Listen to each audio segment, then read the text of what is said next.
ओम शांति। आज हम 26 सितंबर 2021 की अव्यक्त मुरली सुनेंगे। रिवाइज डेट है 27 मार्च 1988। सर्वश्रेष्ठ सितारा, सफलता का सितारा। मुरली का हेडिंग है सर्वश्रेष्ठ सितारा, सफलता का सितारा। आज ज्ञान सूर्य, ज्ञान चंद्रमा अपने अलौकिक तारामंडल को देख रहे हैं। यह अलौकिक विचित्र तारामंडल है जिसकी विशेषता सिर्फ बाप और ब्राह्मण बच्चे ही जानते हैं। हर एक सितारा अपनी चमक से इस विश्व को रोशनी दे रहे हैं। बाप दादा हर एक सितारे की विशेषता देख रहे हैं। कोई श्रेष्ठ भाग्यवान लकी सितारे हैं, कोई बाप के समीप के सितारे हैं और कोई दूर के सितारे हैं। सभी सितारे, लेकिन विशेषता भिन्न भिन्न होने के कारण सेवा में व सब प्राप्ति में अलग अलग फल की प्राप्ति अनुभव करने वाले हैं। कोई सदा ही सहज सितारे हैं, इसलिए सहज प्राप्ति का फल अनुभव करने वाले हैं। और कोई मेहनत करने वाले सितारे हैं, चाहे थोड़ी मेहनत हो चाहे ज़्यादा हो, लेकिन बहुत करके मेहनत के अनुभव बाद फल की प्राप्ति का अनुभव करते हैं। कोई सदा कर्म के पहले अधिकार का अनुभव करते हैं कि सफलता जन्म सिद्ध अधिकार है। इसलिए निश्चय और नशे से कर्म करने के कारण कर्म की सफलता सहज अनुभव करते हैं। इसको कहा जाता है सफलता के सितारे। सबसे श्रेष्ठ सफलता के सितारे हैं, क्योंकि वह सदा ज्ञान सूर्य, ज्ञान चंद्रमा के समीप हैं, इसलिए शक्तिशाली भी हैं और सफलता के अधिकारी भी हैं। कोई शक्तिशाली हैं लेकिन सदा शक्तिशाली नहीं है, इसलिए सदा एक जैसी चमक नहीं है। वैरायटी सितारों की रिमझिम अति प्यारी लगती है। सेवा सभी सितारे करते हैं, लेकिन समीप के सितारे औरों को भी सूर्य चंद्रमा के समीप लाने के सेवाधारी बनते हैं। तो हर एक अपने से पूछो कि मैं कौन सा सितारा हूँ। लकी सितारे हो, लवली सितारे हो, लक्की हो, सदा शक्तिशाली हो, मेहनत अनुभव करने वाले हो, व सदा सहज सफलता के सितारे हो। ज्ञान सूर्य बाप सभी सितारों को बेहद की रोशनी व शक्ति देते हैं, लेकिन समीप और दूर होने के कारण अंतर पड़ जाता है। जितना समीप संबंध है उतना रोशनी और शक्ति विशेष है, क्योंकि समीप सितारों का लक्ष्य ही है समान बनना। इसलिए बाप दादा सभी सितारों को सदा यही इशारा देते हैं कि लक्की और लवली ये तो सभी बने हो, अब आगे अपने को यही देखो कि सदा समीप रहने वाले, सहज सफलता अनुभव करने वाले सफलता के सितारे कहाँ तक बने हैं। अभी गिरने वाले तारे तो नहीं हो ना, वह पूंछल वाले तारे भी नहीं हो। पूंछ वाला तारा उसको कहते हैं जो बार बार स्वयं से व बाप से व निमित्त बनी हुई आत्माओं से यह क्यों, ये क्या, ये कैसे, ऐसे क्वेश्चन पूछते ही रहते हैं। बार बार पूछने वाले ही पूछ वाले तारे हैं। ऐसे तो नहीं हो ना। सफलता के सितारे जिनके हर कर्म में सफलता समाई हुई है, ऐसा सितारा सदा ही बाप के समीप अर्थात साथ है। विशेषताएं सुनी। अभी इन विशेषताओं को स्वयं में धारण कर सदा सफलता के सितारे बनो। समझा क्या बनना है? लक्की और लवली के साथ सफलता, ये श्रेष्ठता सदा अनुभव करते रहो। अच्छा, आज सभी से मिलना है। बाप दादा आज विशेष मिलने के लिए ही आए हैं। सभी का यही लक्ष्य रहता है कि मिलना है, लेकिन बच्चों की लहर को देख करके बाप को सभी बच्चों को खुश करना होता है, क्योंकि बच्चों की खुशी में बाप की खुशी है। तो आजकल की लहर है अलग मिलने की, तो सागर को भी वही लहर में आना पड़ता है। इस सीज़न की लहर यह है, इसलिए रथ को भी विशेष आकाश दे चला रहे हैं। अच्छा, चारों ओर के अलौकिक तारामंडल के अलौकिक सितारों को सदा विश्व को रोशनी दे अंधकार मिटाने वाले चमकते हुए सितारों को, सदा बाप के समीप रहने वाले श्रेष्ठ सफलता के सितारों को, अनेक आत्माओं के भाग्य की रेखा परिवर्तन करने वाले भाग्यवान सितारों को, ज्ञान सूर्य, ज्ञान चंद्रमा, बाप दादा का विशेष याद प्यार और नमस्ते। हम रूहानी बच्चों की रूहानी बाप दादा को याद प्यार, गुड मॉर्निंग और नमस्ते। आगे पर्सनल मुलाकात है। फर्स्ट पॉइंट, सदा हर आत्मा को सुख देने वाले सुखदाता बाप के बच्चे हैं, ऐसा अनुभव करते हो। सबको सुख देने की विशेषता है ना, ये भी ड्रामा अनुसार विशेषता मिली हुई है। ये विशेषता सभी की नहीं होती। जो सबको सुख देता है उसे सबकी आशीर्वाद मिलती है, इसलिए स्वयं को भी सदा सुख में अनुभव करते हैं। इस विशेषता से वर्तमान भी अच्छा और भविष्य भी अच्छा बन जाएगा। कितना अच्छा पाठ है, जो सबका प्यार भी मिलता, सबकी आशीर्वाद भी मिलती। इसको कहते हैं एक देना हजार पाना। तो सेवा से सुख देते हो, इसलिए सबका प्यार मिलता है।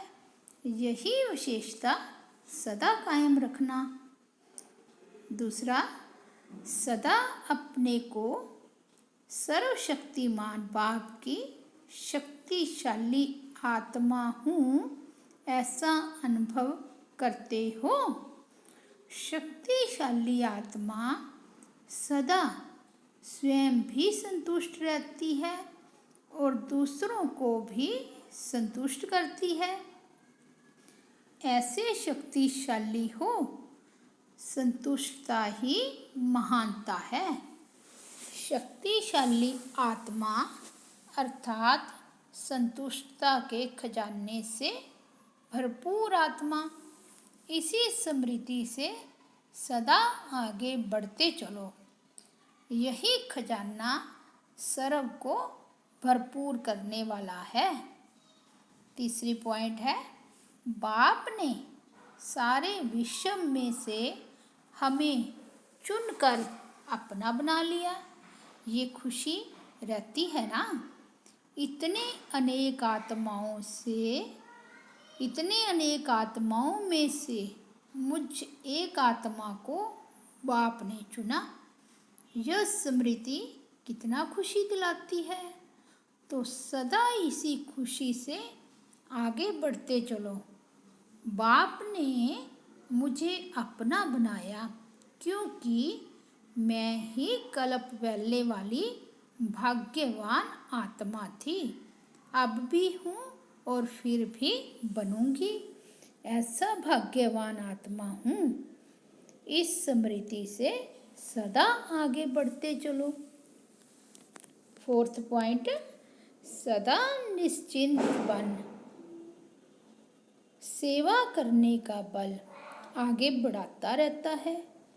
इसने किया या हमने किया, इस संकल्प से निश्चिंत रहने से निश्चित सेवा होती है और उसका बल सदा आगे बढ़ाता है। तो निश्चिंत सेवाधारी हो ना, गिनती करने वाली सेवा नहीं। इसको कहते हैं निश्चिंत सेवा। तो जो निश्चिंत हो सेवा करते हैं उनको निश्चित ही आगे बढ़ने में सहज अनुभूति होती है। यही विशेषता वरदान रूप में आगे बढ़ाती रहेगी। फिफ्थ पॉइंट है, सेवा भी अनेक आत्माओं को बाप के स्नेही बनाने का साधन बनी हुई है। देखने में भल कर्मणा सेवा है, लेकिन कर्मणा सेवा मुख की सेवा से भी ज़्यादा फल दे रही है।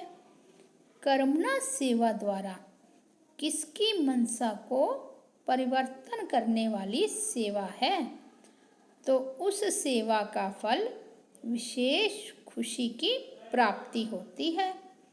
कर्मणा सेवा भल देखने में स्थूल आती है, लेकिन सूक्ष्म वृत्तियों को परिवर्तन करने वाली होती है। तो ऐसी सेवा के हम निमित्त हैं। इसी खुशी से आगे बढ़ते चलो।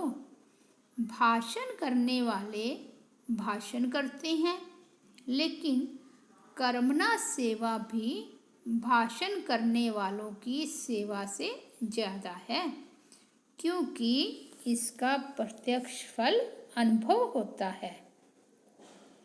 सिक्स्थ पॉइंट है, सदा पुण्य का खाता जमा करने वाली श्रेष्ठ आत्मा हूँ। ऐसे अनुभव होता है। यह सेवा नाम सेवा है, लेकिन पुण्य का खाता जमा करने का साधन है। तो पुण्य के खाते सदा भरपूर हैं और आगे भी भरपूर रहेंगे। जितनी सेवा करते हो उतना पुण्य का खाता बढ़ता जाता है। तो पुण्य का खाता अविनाशी बन गया। यह पुण्य अनेक जन्म भरपूर करने वाला है। तो पुण्य आत्मा हो और सदा ही पुण्य आत्मा बन औरों को भी पुण्य का रास्ता बताने वाली। यह पुण्य का खाता अनेक जन्म साथ रहेगा। अनेक जन्म माला माल रहेंगे। इसी खुशी में सदा आगे बढ़ते चलो। सेवंथ पॉइंट है, सदा एक बाप की याद में रहने वाली एक रस स्थिति का अनुभव करने वाली श्रेष्ठ आत्मा हूँ, ऐसे अनुभव करते हो। यहाँ एक बाप याद है, वहाँ एक रस स्थिति स्वतः सहज अनुभव होगी। तो एक रस स्थिति श्रेष्ठ स्थिति है। एक रस स्थिति का अनुभव करने वाली श्रेष्ठ आत्मा हूँ। यह स्मृति सदा ही आगे बढ़ाती रहेगी। इसी स्थिति द्वारा अनेक शक्तियों की अनुभूति होती रहेगी। 8th पॉइंट है, बाप दादा के विशेष श्रृंगार होना। सबसे श्रेष्ठ श्रृंगार है मस्तक मणि। मणि सदा मस्तक पर चमकती है, तो ऐसे मस्तक मणि बन सदा बाप के ताज में चमकने वाले कितने अच्छे लगेंगे। मणि सदा अपनी चमक द्वारा बाप का भी श्रृंगार बनती है और औरों को भी रोशनी देती है। तो ऐसे मस्तक मणि बन औरों को भी ऐसे बनाने वाले हैं। यह लक्ष्य सदा रहता है। सदा शुभ भावना सर्व की भावनाओं को परिवर्तन करने वाली है। 9th पॉइंट है, सदा बाप को फॉलो करने में तुरंत दान महापुण्य की विधि से आगे बढ़ रहे हो ना। इसी विधि को सदा हर कार्य में लगाने से सदा ही बाप समान स्थिति का स्वतः ही अनुभव होता है। तो हर कार्य में फॉलो फादर करने में आदि से अनुभवी रहे हो, इसलिए अब भी इस विधि से समान बनना अति सहज है, क्योंकि समाई हुई विशेषता को कार्य में लगाना। बाप समान बनने की विशेष अनुभूतियाँ अलौकिक करते रहेंगे और औरों को भी कराते रहेंगे। इस विशेषता का वरदान स्वतः मिला है, तो इस वरदान को सदा कार्य में लगाए आगे बढ़ते चलो।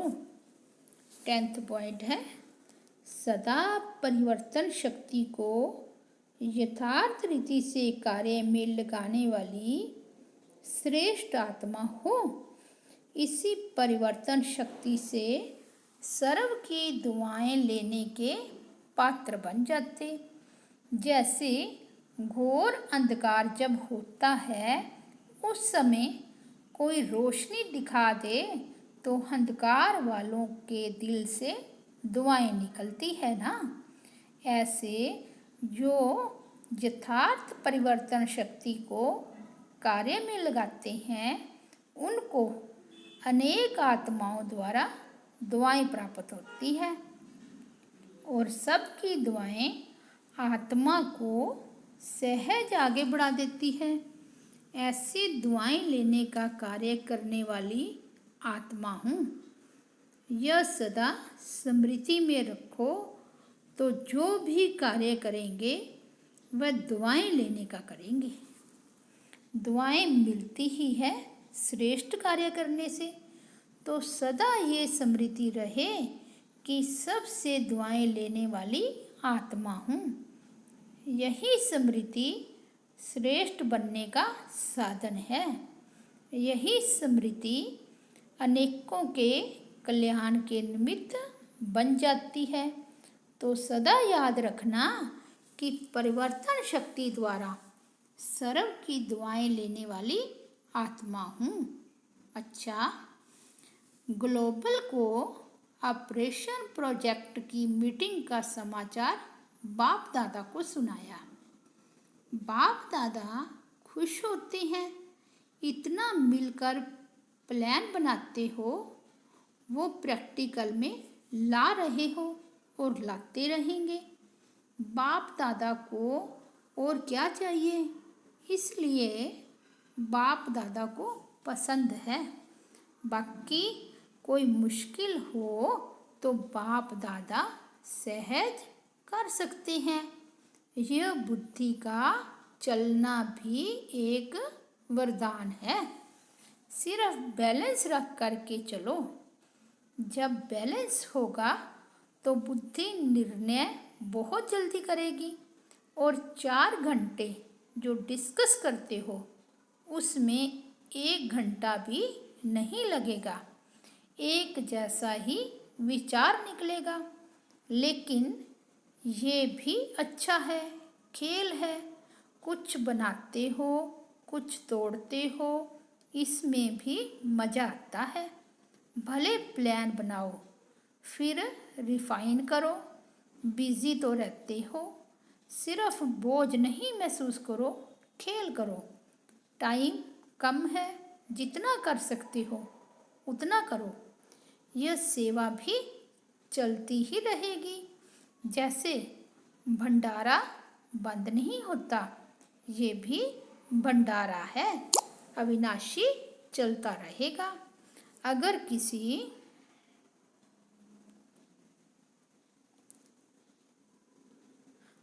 किसी कार्य में देरी होती है तो और अच्छा होना होगा, तब देरी होती है। बाकी मेहनत कर रहे हो, सुस्त नहीं हो, इसलिए बाप दादा उलाहना नहीं देगा। अच्छा वरदान है, सदा एक रस संपन्न मूड में रहने वाले पुरुषार्थी सो प्रालब्धि स्वरूप भव। बाप दादा वतन से देखते हैं कि कई बच्चों के मूड बहुत बदलते हैं। कभी आश्चर्यवत की मूड, कभी क्वेश्चन मार्क की मूड, कभी कंफ्यूज की मूड, कभी टेंशन, कभी अटेंशन का झूला, आदि आदि। लेकिन संगम युग प्रालब्धि युग है ना कि पुरुषार्थी। इसलिए जो बाप के गुण वही बच्चों के, जो बाप की स्टेज वही बच्चों की। यही है संगम युग की प्रलब्ध। तो सदा एक रस, एक ही संपन्न मूड में रहो, तब कहेंगे बाप समान, अर्थात प्रालब्धि स्वरूप वाले। स्लोगन है, बाप दादा के हाथ में बुद्धि रूपी हाथ हो तो परीक्षाओं रूपी सागर में हिलेंगे नहीं। ओम शांति।